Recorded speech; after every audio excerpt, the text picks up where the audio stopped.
A big move for a critical part of the women's basketball landscape. Curt Miller off to LA, and we are here to talk about it with him. Locked on Women's Basketball starts now.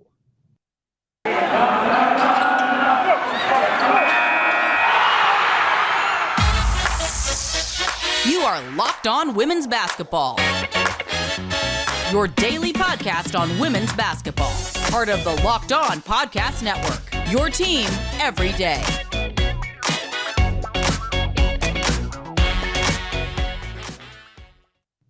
Well, hi, everyone, and welcome to Locked On Women's Basketball. I'm your host, Howard Megdal. Thanking you for making us your first listen every day. 6 days a week, we cover women's basketball. Every weekday, we've got a WNBA draft podcast every Saturday as well. Make sure you subscribe anywhere you get your podcasts, over on YouTube as well. We're glad to have you with us. Of course, it's not just me. The entire team at The Next is bringing you this every single day. TheNextHoops.com, where we have over 100 reported pieces about women's basketball every single month. It's $9 a month or $72 a year. You're supporting and building the infrastructure in women's basketball media that we all know we need.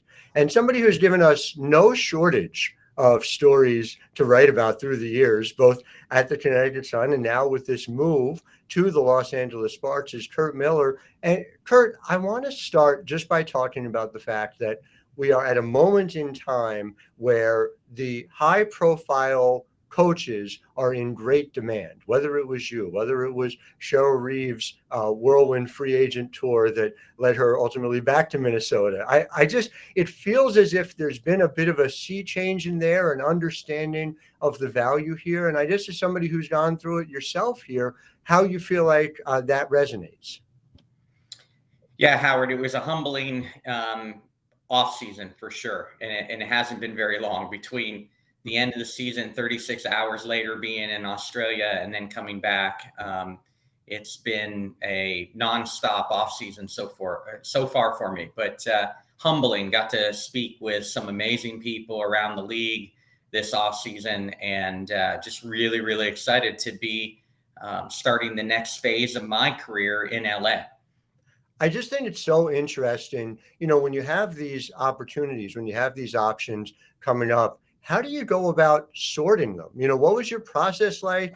You're having these conversations, you're talking, again, to multiple teams, trying to figure out sort of what's the best for you. You're in a scenario in a place where you've built something incredible as well in Connecticut. What was your process like figuring it all out? Yeah, Howard, it was, first and foremost, I'd be remiss not to give so much credit to Connecticut. My experience over the 7 years was just incredible.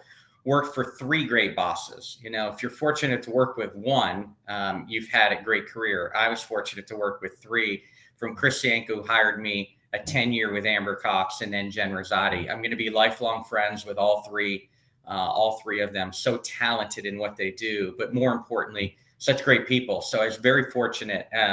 We're in a people business. We're in a people sport. And I'd be remiss not to say how much I enjoyed my tenure in Connecticut, their belief, their trust in me, all the way up past my bosses to Mohican and the tribal support and the tribal council. So they've just been wonderful. And it was difficult. I still have emotions. Difficult saying goodbye to Connecticut, someplace that is still in a window that they can win. And I'm excited for the next voice. I'm excited to watch their continued journey with the window that they're in. But, I just love to build. And everything, Howard, for me, came back to the fond memories of 2015 when I entered the league as an assistant in LA. And not only the experience of working and being mentored by Brian Agler that season, but walking into a star-studded team with NECA and Candace Parker and Elena Beard. I literally lived down the hallway the whole year from Elena Beard, got very close with her, Christy Tolliver, Jantel Lavender, and, just the list goes on of that star-studded veteran crew. That was my start in the league. And you can understand why I had such fond memories of working for Coach Agler, but also all those great players that I said, if I ever had the opportunity to return and the job ever opened up, it would be difficult to walk away from. And what I thought came to fruition. It was just an opportunity the opportunity to build, the opportunity to be back in LA was something I really couldn't pass up. Yeah, listen, Elena is, I know, part of that potential ownership group in Oakland. I think the league will benefit if Elena's group is the one selected, but that is, of course, another story for another time. Let's talk about LA. And so the job is open. You have this opportunity. There's a couple elements here, right? One is, you talked about back when you were building, and I remember having that conversation with you about the Sun being the next team on the rise, in large part because of the way in which you and Chris worked together to kind of put that team together.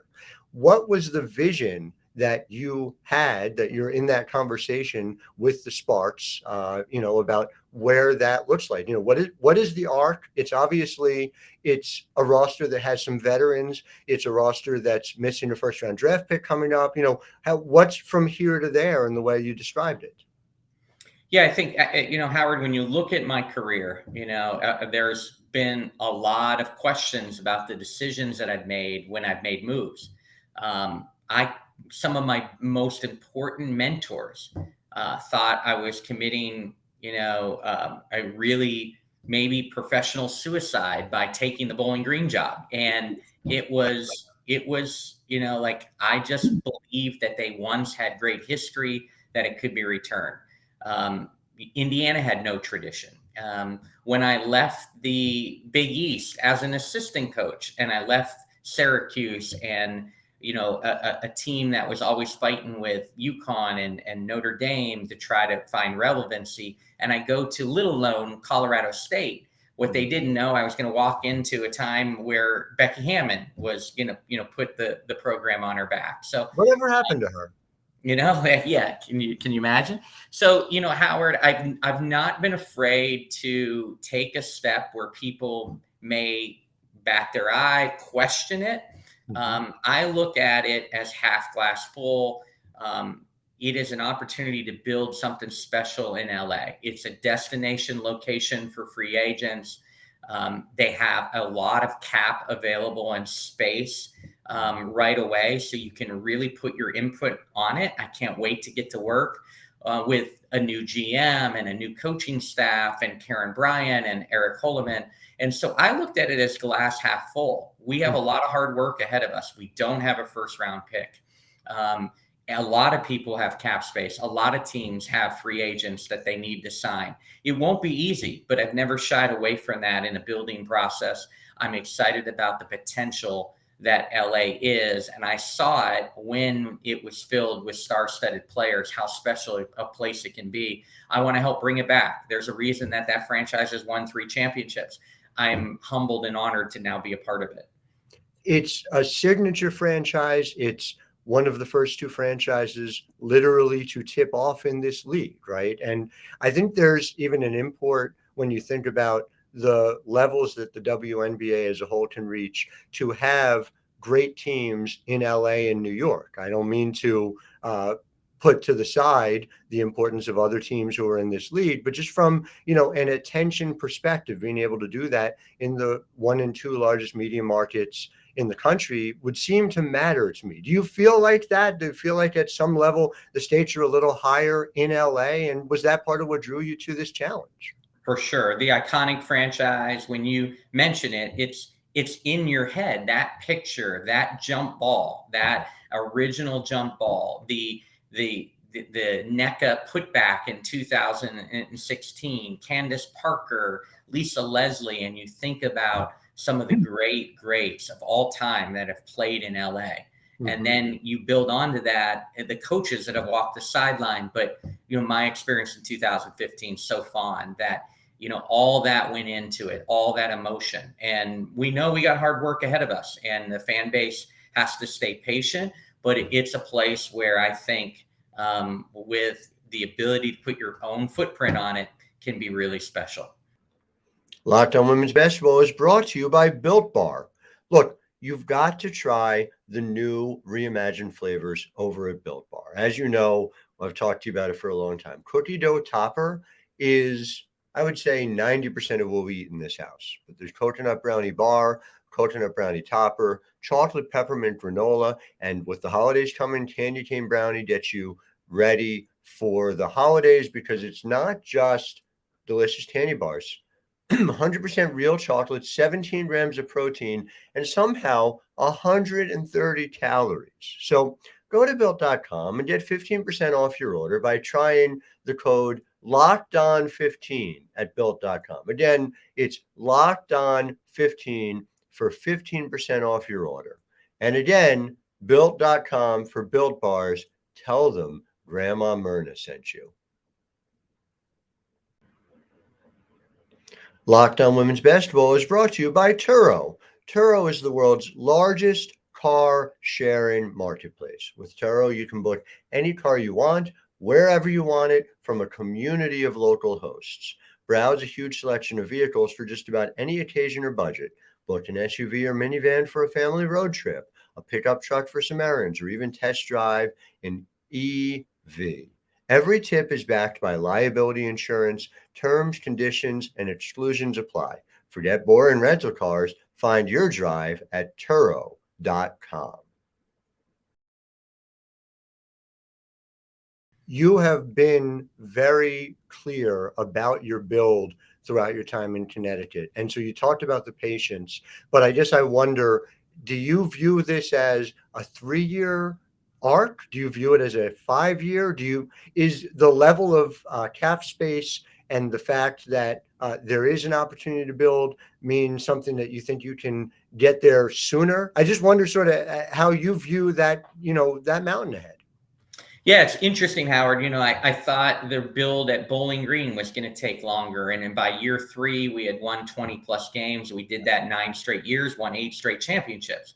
I went to Indiana with no tradition. And in our second year there, tied the record for most wins in a season and had the most postseason wins ever at that time. That was in year 2. Mm-hmm. Connecticut was the same way. And by year 2, all of a sudden we had won, 20 plus games and didn't look back. I all thought in all of those stops that maybe it was a little bit longer. The timetable was a little bit longer, and we did it faster than maybe what is expected. So I'm never going to put any brakes on us. I'm never going to put any parameters on us that it can't happen quicker. What I will promise you is we want to do it with great people. That starts with the staffing. I want servant leaders. I want people that are in it for these players. This league is a players first only league. I want to surround myself with people that are serving these great players in this incredible league. And then it starts with players. And I'm a big culture person. I believe you build it in the locker room. I believe you build it with great people. I don't think you have to take a lot of chances on questionable characters. And I think that all contributes to a great atmosphere when there's unselfish players, there's servant leaders around them. And I think great things can happen. More importantly, it creates an environment that you can overachieve. And that's when you build maybe quicker than you think, is when you have the ability to overachieve. No doubt about it. And listen, the flip side we've seen too in this league, the teams that have taken chances have again and again lived to regret it, especially in the last couple of years. So to understand that is critical, I think, is very clear. I do, and it's sort of a strange moment in time in terms of what is public, what is not, with the Sparks, the fact that you are especially the head coach. There has not been a general manager announced yet. And so I just, the way I want to talk to you about it is more just generally in a couple of ways. One is, how much input do you have over that conversation about the general manager? I would imagine that was, a critical part of thinking about where you're going in terms of how you build. Like you said, it's very much about who you're working with and who you're working for. Yeah. I truly incredibly trust Karen Bryant and her leadership and her involvement with the Sparks currently. And then Eric Holloman, that the top is not only showing commitment, but their leadership is outstanding, and I trust them. I'm involved in all these conversations. I'm talking with candidates not only to round out my coaching staff and my support staff, but I'm also involved on a day-to-day basis with conversations about the GM. Mm-hmm.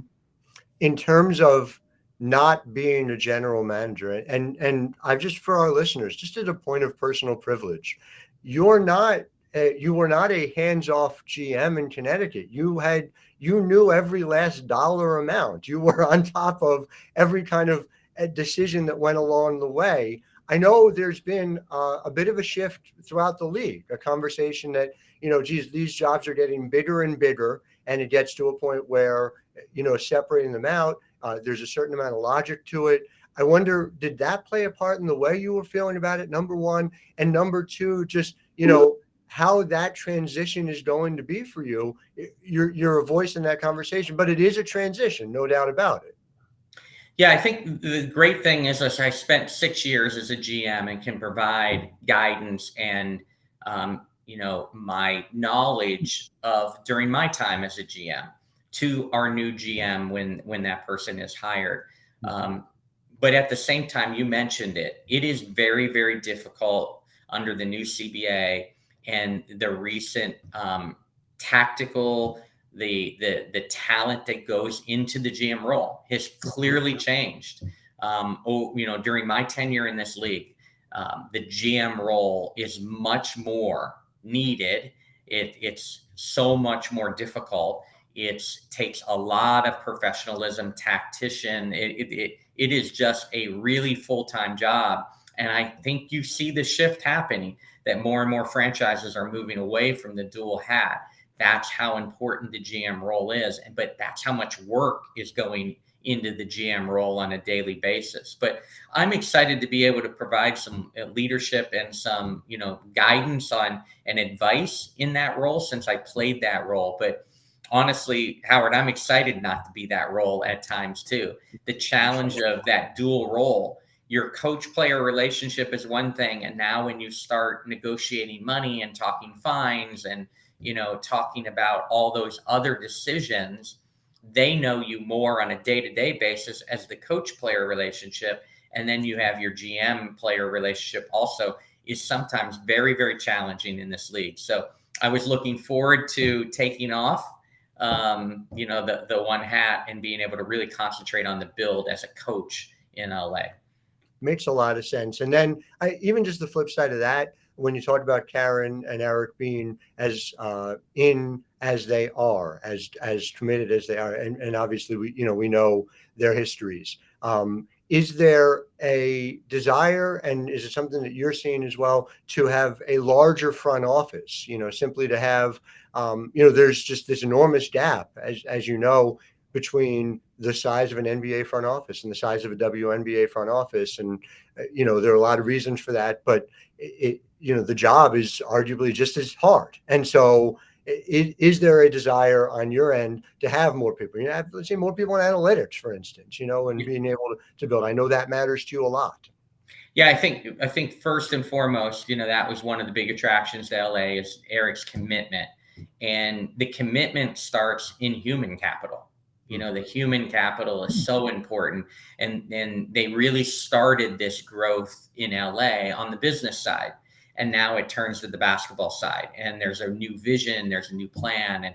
And we talk, almost on a daily basis of what that looks like in terms of human capital. And it's fun right now. Part of the building process is building your staff. And I'm having those daily conversations from support staff to assistant coaches. So, it's long days right now. It's long days, but fun days as you build something again. I know, obviously, it was a mutual decision to move on. It's also, and I've written this as well, a very difficult decision has to be in Connecticut to allow you to move on when you have had the kind of success that you had in Connecticut. And I guess I wonder, do you think that as you build your staff, being able to reach back out, being able to find other folks who you worked with in Connecticut is something of an option for you, or are you finding that you're needing to go more outside of what you had built on a staff side in Connecticut? Yeah, I truly appreciated the support of Connecticut. I mean, again, my three bosses, most recently, Jen Rosati, was incredibly supportive. We'll be lifelong friends. She really gets it. She sat in that head coaching seat for so long that she really gets the difficulty of the decisions on a daily basis that a head coach goes through. But she was tremendously supportive through the process. And, and it was really difficult, Howard. It was really difficult to leave. Connecticut is special. They're in a window that doesn't come often all the time in pro sports. And, I still had years on my contract. So it was a difficult decision, but I appreciated the support. And again, the fondness, the memories just kept coming flooding back from 2015, made it hard. I've cast a wide web right now on staffing, and I'm not sure yet how it's all going to play out. But Howard, I promise the LA fans that I'm going to surround myself with people that compliment me, cover up weaknesses, enhance my weaknesses. But first and foremost, those are going to be good people and servant leaders that really give to the players. That's who I want in LA joining me. Locked On Women's Basketball is brought to you by BetOnline. BetOnline.net is your number one source for betting the start of the upcoming women's college basketball season, not to mention NBA and NFL. Find all your latest player developments, team matchups, news, podcasts, and in-depth analysis on every game. BetOnline remains your continued source for all your sports wagering information, with live betting and up-to-the-minute scores for every sport out there, especially women's sports. Head to the website today or use your mobile device to learn more. BetOnline, where the game starts. A whole lot of people making a whole lot of calls right now with all these openings and all these changes. Yes. It's going to be, it was always a fascinating time to cover this league. But I do want to just focus in on the moment you made the decision. And if you could just take us there, where were you? What was that final moment like? Just take me through. Who was the last person you consulted with before you did it? How did you go about making that decision? Yeah, Howard, it was, those decisions are unbelievable. And I had a lot of sleepless nights, and maybe the last, family is who I always lean on. And Sure. Just coming back and back to family. And, we're still kind of grieving my mom's passing in August. And so it's not unusual for me to talk to family each and every day. So a lot of family conversations, a lot of restless nights, and flip-flopping on, just what was best for my future. But ultimately, had one last consulting talk with my family and chased my gut and really excited. And then you turn it over to your agents, right? You turn it over to your agents, and then, it's, you just want to get started. You just, when you change jobs and you're in a building process, and I've made this decision numerous times throughout my career, you just want to get to work. Mm-hmm. And then the flip side is, I know getting yourself away from work is hard, but you lived in LA, the city, you're coming back to it. When you get back there, what is the first off the court thing you're most excited about when it comes to Los Angeles? The ocean, the beach. I'm a foodie also, so you can't go wrong with foodie. But Howard, what was so special in 2015 is I walked on the beach every morning before I left for practice.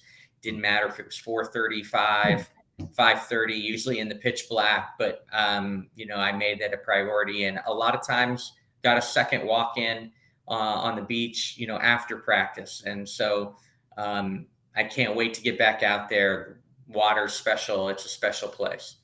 Wow. We are obviously really excited to see what you build here. It will continue, I'm sure, to have many stories out of all that you do, and I'm grateful for your time. To our listeners as well, thank you for making us your first listen every day. Make sure you're subscribing. We'll be back with you tomorrow, as we are every weekday. Curt Miller, all the best of luck to you, and thank you so much for your time. Thanks, Howard.